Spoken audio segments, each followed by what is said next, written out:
dimension ever. What's up, review crew? We back with episode 3 of Peacemaker season 2, and this episode was not exactly what I expected, but that's not necessarily a bad thing. So Chris does wake up in Earth 2. In Earth 2, we see that Rick Flag is still alive, but this is nowhere near the Rick Flag that we all know from the Suicide Squad. Instead of being this edgy badass, this leader, he is this goofy, clumsy dimwit who is obsessed with Harcourt.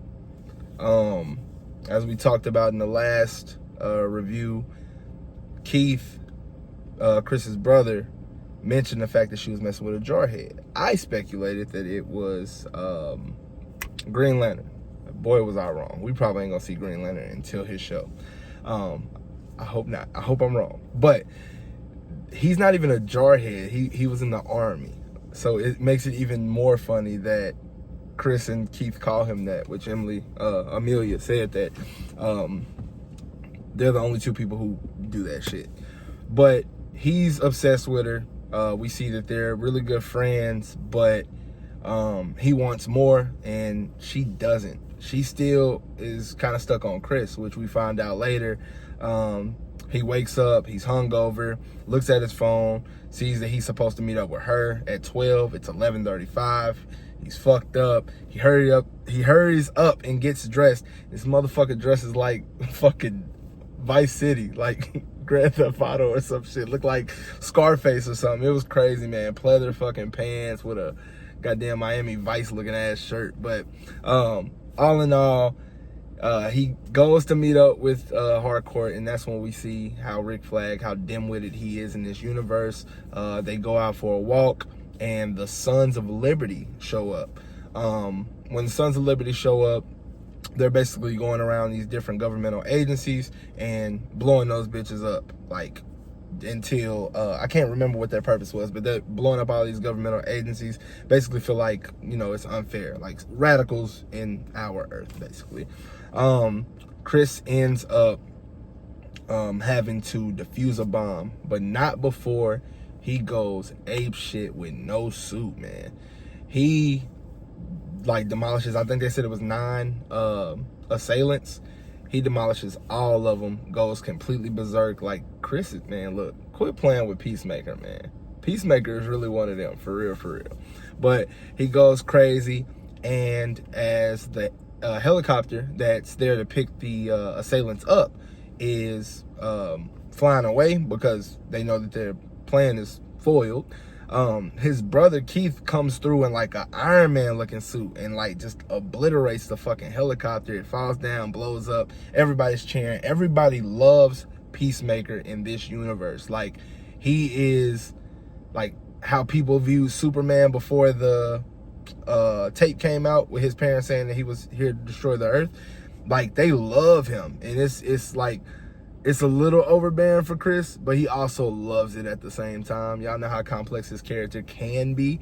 It's very simple, but very complex at the same time. That's why we love him. But he keeps saying best dimension ever. Like, he says that 3 or 4 times, which leads me to believe that I just feel like somehow these Earths are gonna like intertwine. Either that or that, I just feel like it's gonna be like a task. Like, something's gonna have to happen that's gonna like differentiate these worlds in like a major way. They wouldn't introduce this just for the love shit with Harcourt. Like, I don't see that happening. I think it's got to be something bigger, maybe a cameo.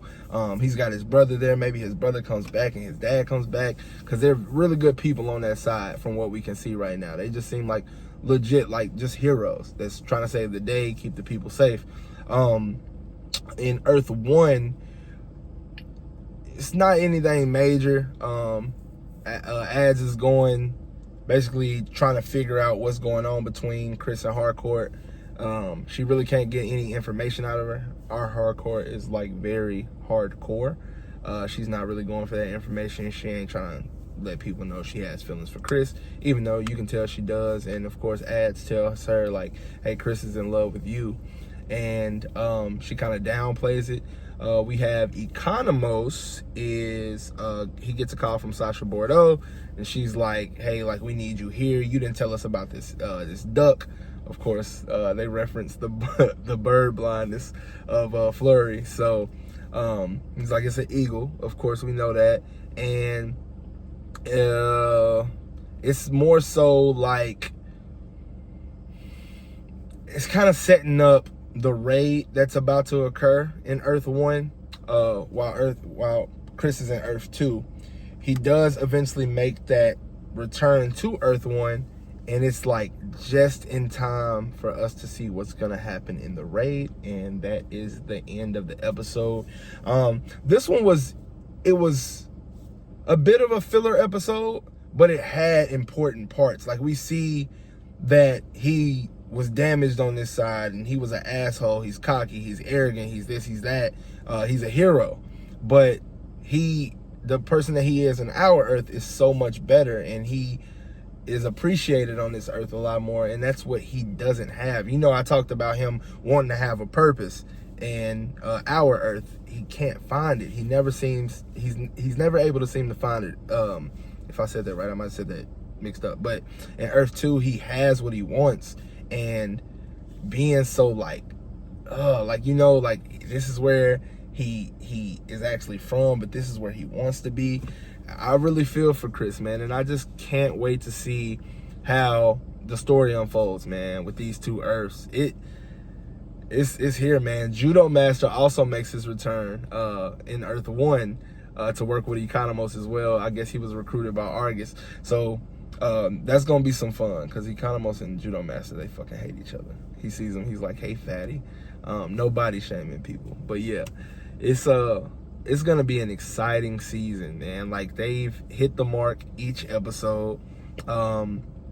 Just kind of, you know, giving us those light jabs, and I know that Haymaker is gonna come real quick, and when it does, man, I think we in for a treat for sure. But y'all let me know what y'all thought about tonight's episode. What did you like? What didn't you like?